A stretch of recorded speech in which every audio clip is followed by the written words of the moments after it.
friend. I hope you're happy. I hope you're peaceful. It's a pleasure to practice with you again.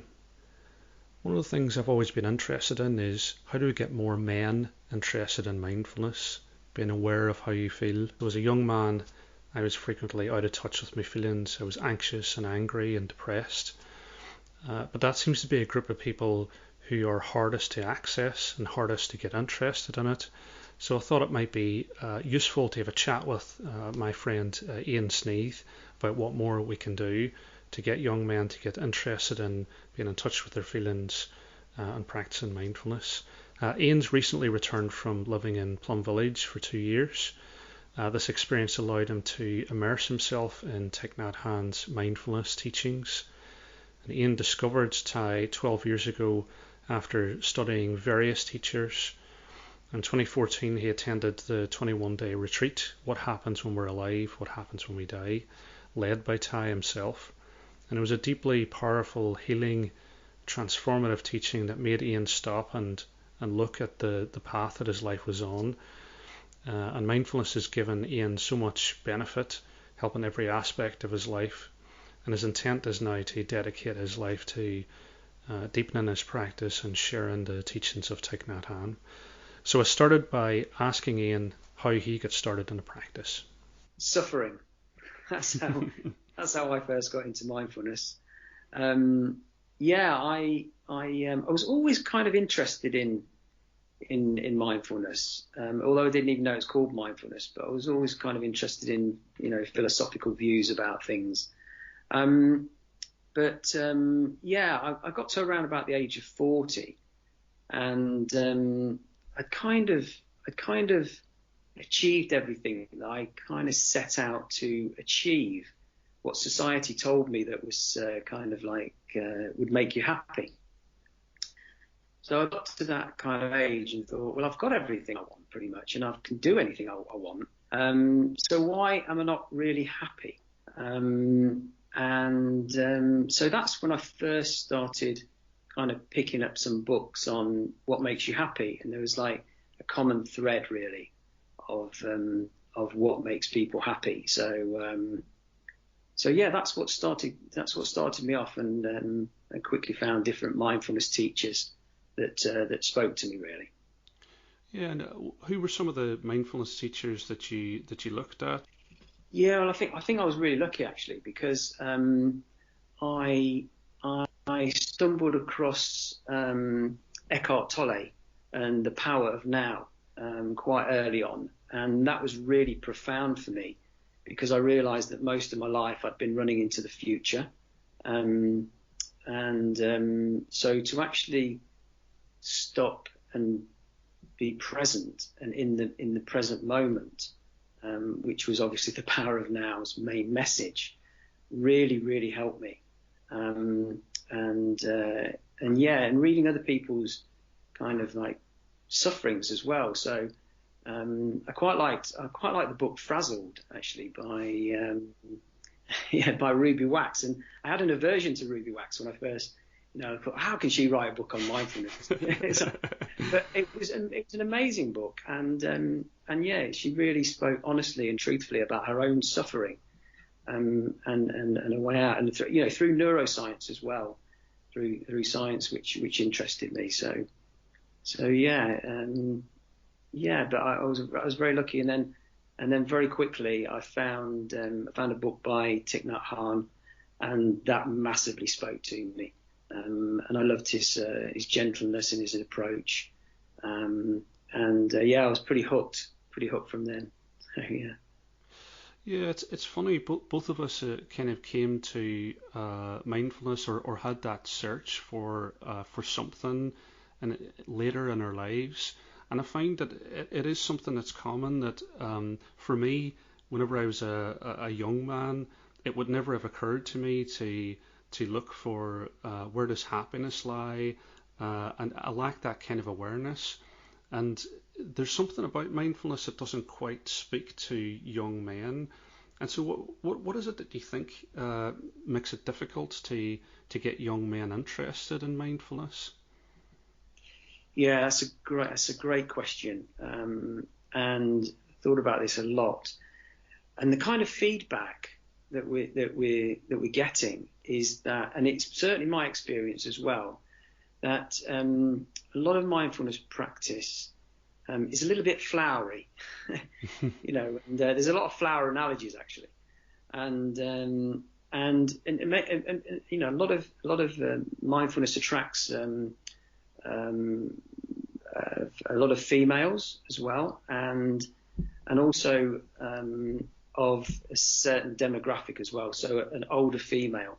So you can join a mindfulness group and it will be generally dominated by an older demographic female model. So there's a lot of flowery stuff going on, a lot of poetry, and a lot of sharing from a woman's perspective. And I think this is difficult for guys to get in touch with. So people that maybe get involved and join a mindfulness group, for example, that would be their experience, and that was certainly my experience. I found it difficult from that, coming from a male viewpoint. Yeah, I think it's a similar experience for me as well, that I found it the first time I went to Sangha, and Sangha is like a mindfulness group. It was a little bit shocking to me, almost, for people being so open and raw with their feelings, because that was something that was quite alien to me.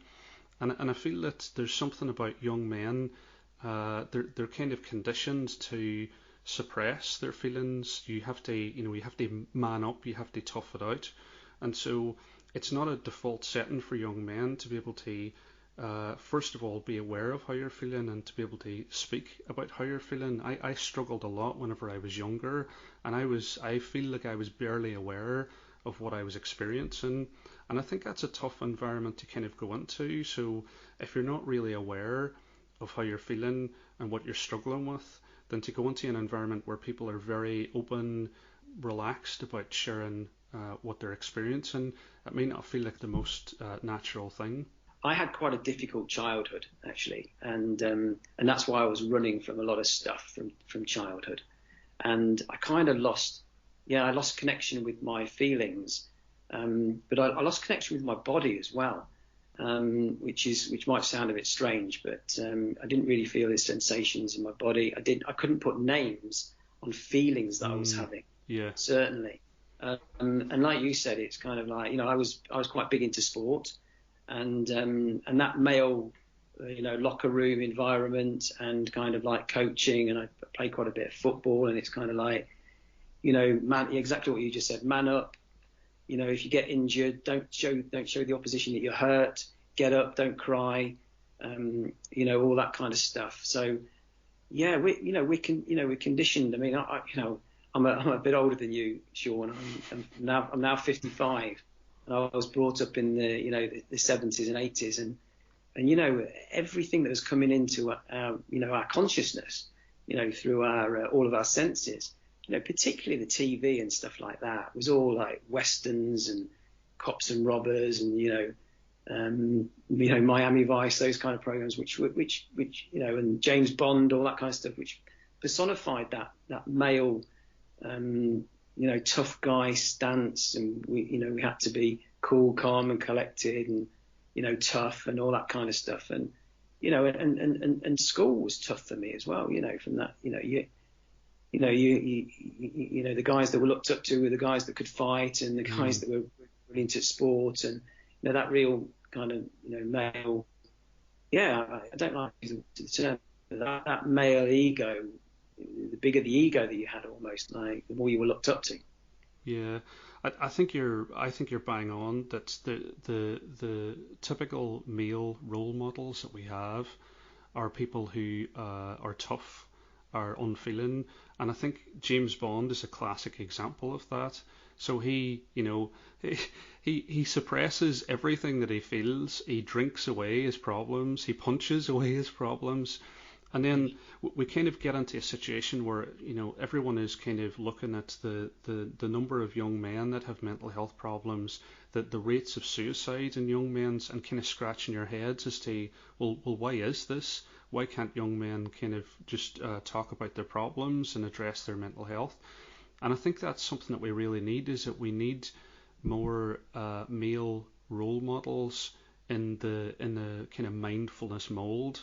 But there aren't really male role models out there who demonstrate how you can be in touch with your feelings, and how you can share those feelings as well.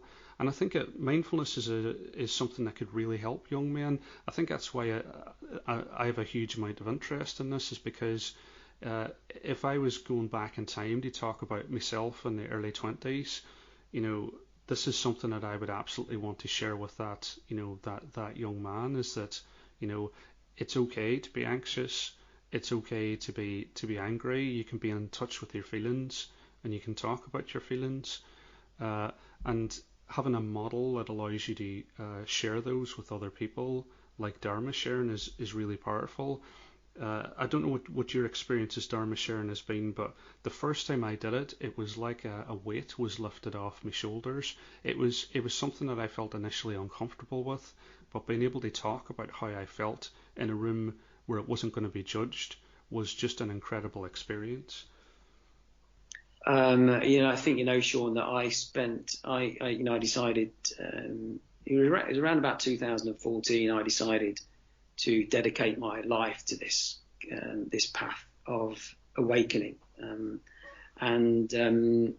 because I was kind of blown away by it, and part of my journey, I spent 2 years in Plum Village, which is the Mindfulness Retreat Centre, the International Mindfulness Retreat Centre in Plum Village, France, which was Thich Nhat Hanh's. He established, for 40 years ago now.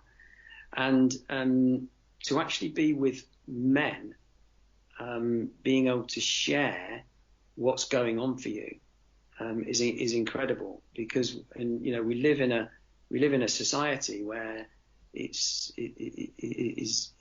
separation is encouraged. So we have separation everywhere. So particularly with men, we have this separation, like we just touched on, about separation of the male ego, and this building up of the mind and the male ego. And neuroscience is fascinating for this as well. That's why mindfulness goes hand in hand with neuroscience, and particularly what's called internal family systems. I like this kind of analogy where we have different parts of ourselves. So as our society builds us up as our male, our male essence, and our male, ego about being tough and strong and, funny and all these kinds of things, and it actually takes us away from what our true essence is. And that's why this separation, particularly with men, because they don't feel that they're being true to themselves. And so when we have this separation, we'll never be able to find happiness and contentment and peace. So the beauty about this whole practice, and particularly Thich Nhat Hanh's teachings, is that we're bringing mind and body and feelings all together and finding what our true essence is. And this is strength. This is strong, because what we're developing compassion. So, in my story, it's kind of like I had a tough problem with, for example, with my mum. She left me to be brought up by my grandparents, and I had a lot of anger towards my mother, and I couldn't really express it. But when I went into sharing, I realised that that my mum had a huge amount of suffering. So I turned that anger into compassion, and wow, what a transformation that is! As you'll probably have similar experiences.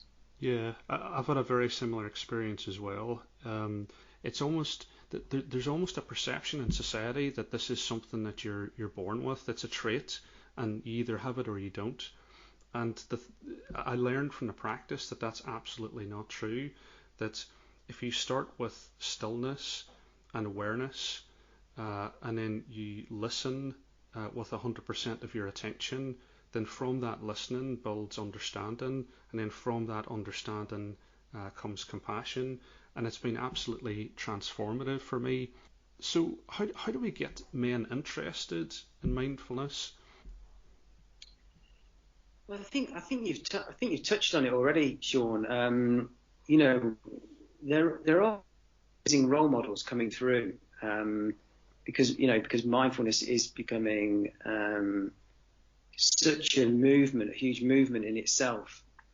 And we have to be careful because it's powerful. Mindfulness is powerful, and if you've received trauma, then we have to be very careful how we tread this path.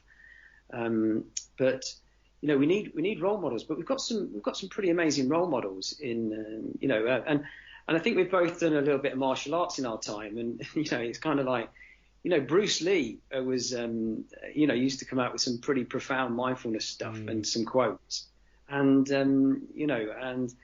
but we've got people like Nelson Mandela, we've got people like Martin Luther King, we've got people like Gandhi, in the history, but even in modern times, people are speaking out about, I've been watching, just some of the Olympics, and, the amount of times that these Olympians and even some of the footballers talking about their mindfulness coach, and stuff like this, and really getting into the zone and all of this. And it's just, I think one is the language that we need to be using.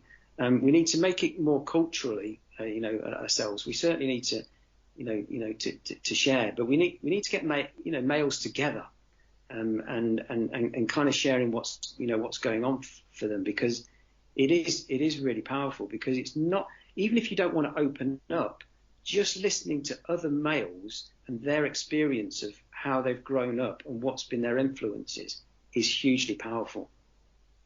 Yeah, I absolutely think that we can create a space and a language that speaks to young men, and I think part of the issue, part of the challenge with mindfulness is that mindfulness is it can be a little bit middle class at times. It can be a little bit jargony at times, I think, with the language that we use. And I think it could be far more accessible for young men. And I think you're absolutely right that there are men out there whose experience and whose life resonates with young men.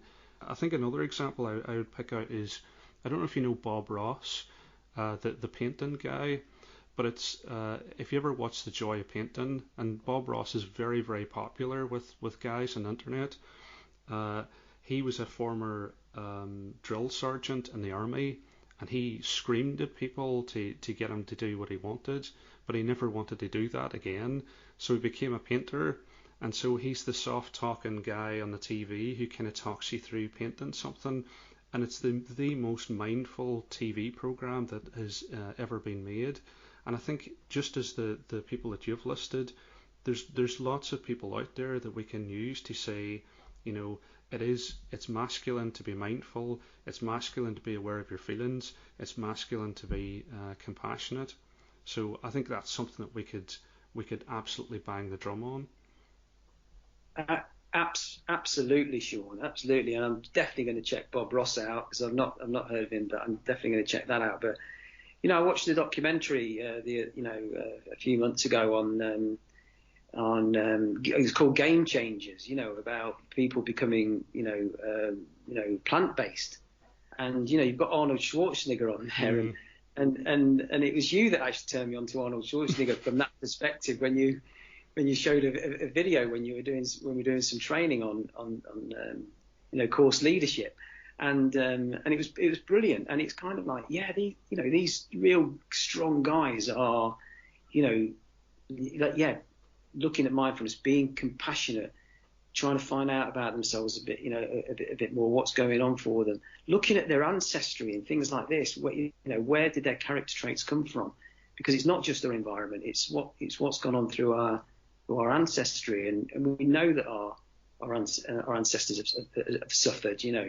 My granddad was one of the ones that went over the top in World War One. In the trenches, and goodness knows how, but he managed to get to behind enemy lines, and he's missing, presumed dead, and then all of a sudden he turned up. It's kind of like, it's a miracle that we're actually here right now, and it's really beautiful. It's a real beautiful thing to start actually looking deeply into to yourself and finding the true essence that's in all of us. It's in every single one of us, and we've got huge power to do this.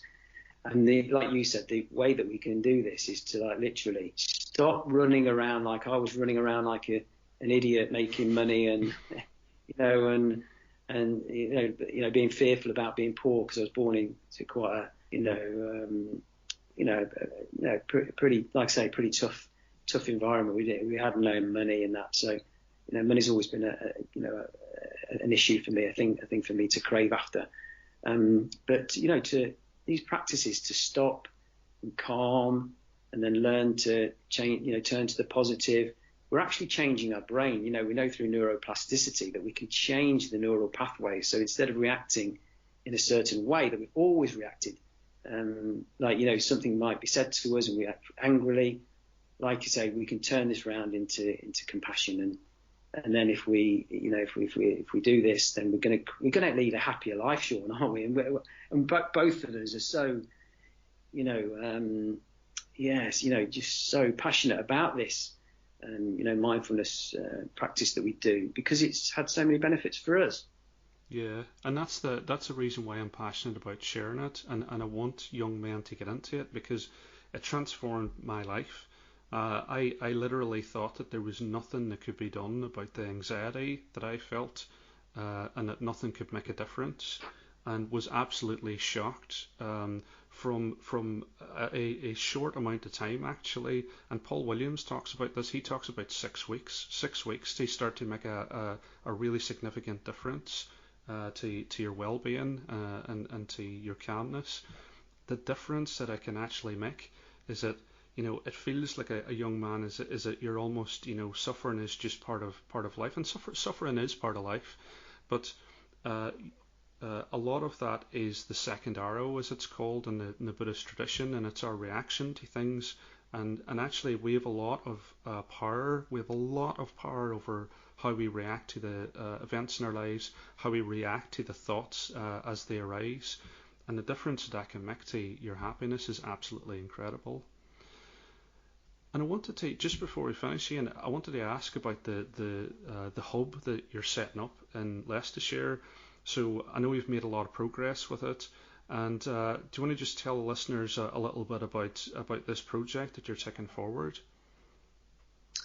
Yeah, thanks, Sean. Like I say, I'm the same as yourself. I just want to share this amazing wisdom with as many people as I can, on this journey. And like you say, I'm the same. I've changed so much beyond belief. My old business colleagues or friends and whatever, I think they think I'm a bit crazy, but hopefully in the next few years they'll see just what I'm up to, really.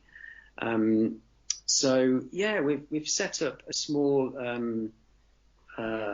practice hub in Leicestershire, North Leicestershire, to share mindfulness practice. So we run days of mindfulness here, so people can come on days of mindfulness. We're running mini retreats as well, so people can come for the weekend and dive into Plum Village style practice, and really rest and heal and take care of themselves and have some respite and really connect back to themselves. And we're also doing Dharma bed and breakfast as well, so you can even just come for one night and one day and just dive in as well. And hopefully after this pilot project, this is called at the moment we've called it Apple Tree House because there's a beautiful apple tree in the garden. But hopefully we're going to jump out of this next year into a bigger premises, and then the dream is that we'll have a mindful community with little lodges where people can live autonomously, but also be part of a mindful community where they can walk out of their door and go into a community that is mindful as well, that is also a retreat centre. Oh, that sounds fantastic. And I mean, I can kind of attest to a couple of things. Ian is a fantastic teacher, number one. So absolutely, that's something that you want to get access to. And number two, the transformative power of going on retreat if you practice mindfulness, it really takes things to the next level. You come out of it feeling different. So I would absolutely recommend it. So, if you're in England, and I know a lot of people that listen to this are in England, then we'll stick the link to Ian's website in the description, and check it out and spend some time with Ian. So I just wanted to finish by saying thanks. It's been a pleasure to chat to you, Ian, and may you be happy, may you be peaceful, and may you see yourself through the eyes of understanding and compassion. Oh, bless you, Sean. Bless you, Sean. Yeah, and sending you big hugs and love, and man hug, obviously. That was Ian Sneath, a great mindfulness teacher, a great guy, and I'm really grateful to have him on the podcast. Before we finished, I wanted to do a quick update on the podcast itself. First of all, I just wanted to say thank you for listening. This podcast kind of came out of nowhere. It wasn't really supposed to happen. It was something that I just set up as a way of recording guided meditations for work colleagues, because I set up a Sangha in work. But it's kind of taken on a life of its own. And it's been great to see it growing and more people listening. And it's also been really good just to meet some of you online and via email, to hear people's stories and how mindfulness is making a difference to your life. So I really enjoy making a podcast, and I really enjoy sharing the practice. I have a day job, which means that I can't do this full time. But in terms of doing a weekly podcast, it's something that I'm continuing to plan to do. I'm also going to keep on teaching the Be Calm, Be Happy course as well. So if you'd like to join that, there is a link in the description where you can say, what day of the week would suit you best. If you, it doesn't sign you up for the course, but it just kind of says what would suit you best, so I can pick a day that suits the most people. I would like to write a book at some point in the future.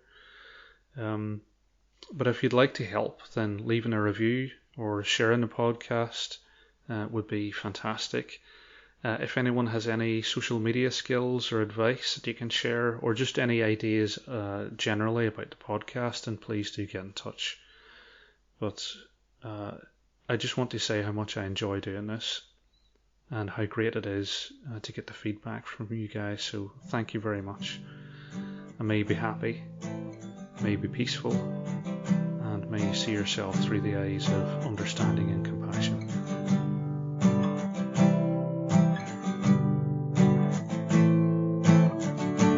Well, I've been afraid of changing, 'cause I built